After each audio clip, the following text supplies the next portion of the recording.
You've entered the Forge and Fire Arena to battle it out for a check for $10,000, the title of Forge and Fire Champion, and today, also for this. WWE title. Bladesmiths, today's competition is all about the WWE. The challenges and the tests are all inspired by the most memorable moments in WWE history. And up first, the cage match. Gentlemen, this is going to be an all-out battle. This is our version of the 1998 Hell in a Cell match. Trapped inside this cage are stacks of 1095 and 15N20, which you will need to break free. Once you get them out, we want you to make Damascus billets. And because the WWE is over 40 years old, we want those billets to be at least 40 layers. With those billets, we want you to build signature blades in your signature styles that measure between 13 and 15 inches. All right, Bladesmiths, you guys ready to kick ass and leave it all on the floor? Absolutely. Yeah. All right, you've got 3 hours on the clock, and good luck. Your time starts now. They said smash into it, Mike. Okay. Josh is a beast, man. He just got straight through that thing. When I saw cage matches when I was a kid, I just thought that was the craziest thing ever. And now here I am cutting into this cage, getting after it. All right, Phillips in. There we go. And Hunter's out. My game plan is to make sure my steel stays very clean. I'm gonna hit it all in the grinder first before I try to set those welds. Now that my steel is clean, it's straight into the fire. I could stack these up and get 10 layers, or I can cut them all in half and start with 20. I'm gonna go for a high layer count. The higher you go, the more tendency you'll have to shift and maybe shear welds. Okay. And the forge. We've only just started, and I already feel like I'm behind everyone else. They're clean. I'm doing it. I'm not cleaning these. This is my opportunity to jump ahead. I'm just gonna weld this thing together, stick it in the forge, and here I go. Hunter went straight for the welder. You think that's a good idea? It's a risk. Come on, baby. If I don't nail this forge weld on the first shot, it could send me home. So I stretch my 10-layer billet out about 8 inches, and that's when I'm ready to cut and stack my billet so I can make those 40 layers. I take those 4 chunks and start cleaning up those surfaces for a really good forge weld. My stack took a good weld, and I'm just super excited. All right, Big Blue. You and I are gonna be friends now. I've got this billet drawn out. I'm gonna try and impress the judges. They wanted 40 layers. I'm gonna throw 100 at them. Once I get 5 pieces, I'm gonna stack them up. That'll get me my 100 layers. I feel good that my billet's solid. I'm gonna start forming my tip. Good? I'm pretty confident in my blade right now. Yeah. Oh yeah. My stack is all welded up, but I want to do something extra. I want to throw a little raindrop pattern in there. I give him props for trying to get a pattern when we didn't ask him to.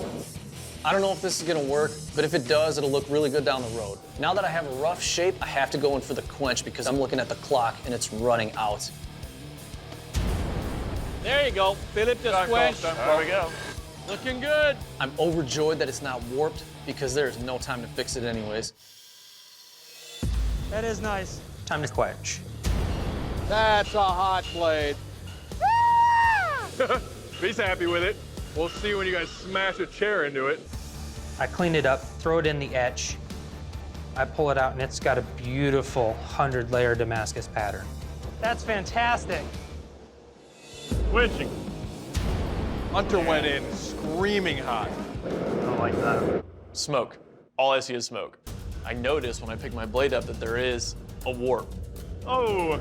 This could be enough to kick me home. I'm gonna see if I can work out some of this warp before I have to show it to the judges. I can make it work. 5, 4, 3, 2, 1. This round is over. Good work. Welcome to our WWE-inspired strength test, the steel chair smash. This is gonna be a lot of fun. Now what I'm gonna do is clamp each of your blades in this mechanism, take the steel chairs, and smash them into your blades straight down over and over and over again. Now, what the knives do to the chair, come on, we're looking to see what the chairs do to the knives. You know as well as I do. All right, Philip, you ready to go? Let's do it.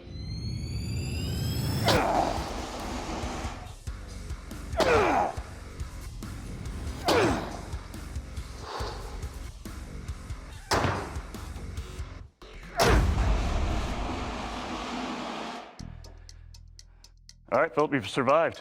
I could still see that crack on both sides going across the cutting edge, but it didn't come apart, so great job on that. You got a little bit of dulling from the steel on the chair, but you still have edge there. Good job. Thanks, Jay. All right, Josh, you ready to go? Are you ready? I love it when people try to heckle me. I'm worried.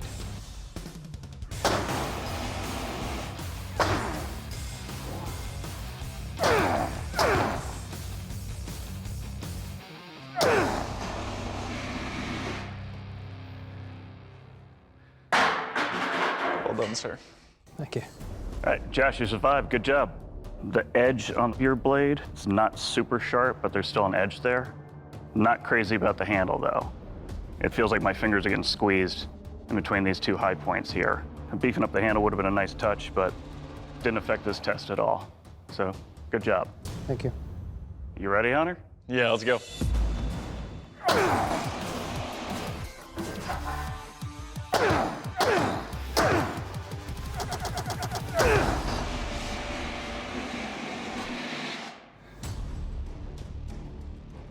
All right, Hunter, you survived.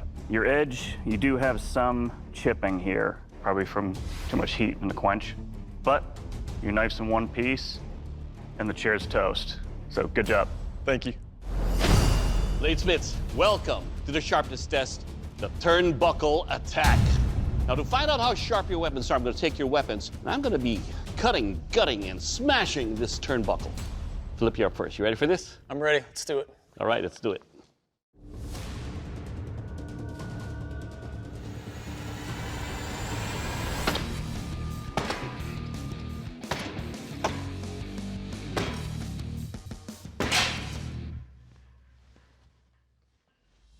All right, Philip, let's talk about your blade here. The areas that you have on your blade that are on the top here are sharp. Now, it's a heavier blade, but you know what? It's nicely balanced. And overall, sir, you will cut. All right, Josh, it's your turn. Are you ready, sir? I'm ready, sir. All right, let's do this.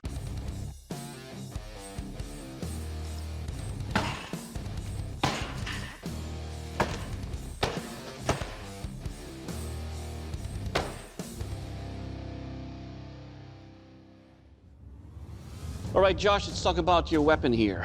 There are areas here that took some damage during the strength tests that are not sharp.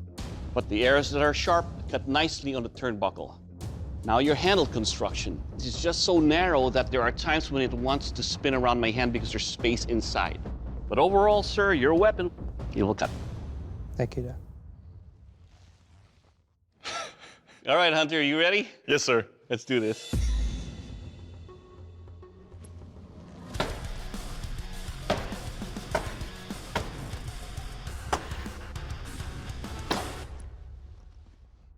All right, Hunter, your blade cut deeply on the turnbuckle.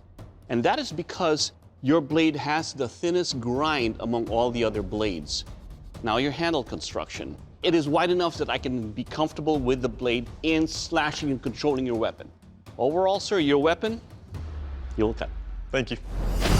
Gentlemen, the three of you guys battled it out in the cage match, but as you know, only two of you guys are moving forward into round 3 of the competition. And the bladesmith that's going to be leaving the forge is Josh. Unfortunately, your blade just didn't make the cut, and Dave's going to tell you why. Josh, I got to tell you, 100-layer count, unprompted, never happened before, and you should be very, very proud of that. But that obtuse grind on your blade lost a lot of its edge in the strength test, and that spindly handle is just not big enough for that knife, and that's why we're letting you go. Thank you. Well, Josh, man, you fought hard, but unfortunately your time here has ended, and I'm going to ask you to please step off the forge floor, bud. I'm very disappointed in the outcome. Good work, Josh. I designed the blade to survive the strength test. I should have put a little bit more into the sharpness test, but there's nothing I can do about it now. This is a once-in-a-lifetime opportunity. I'm so glad I came and did it.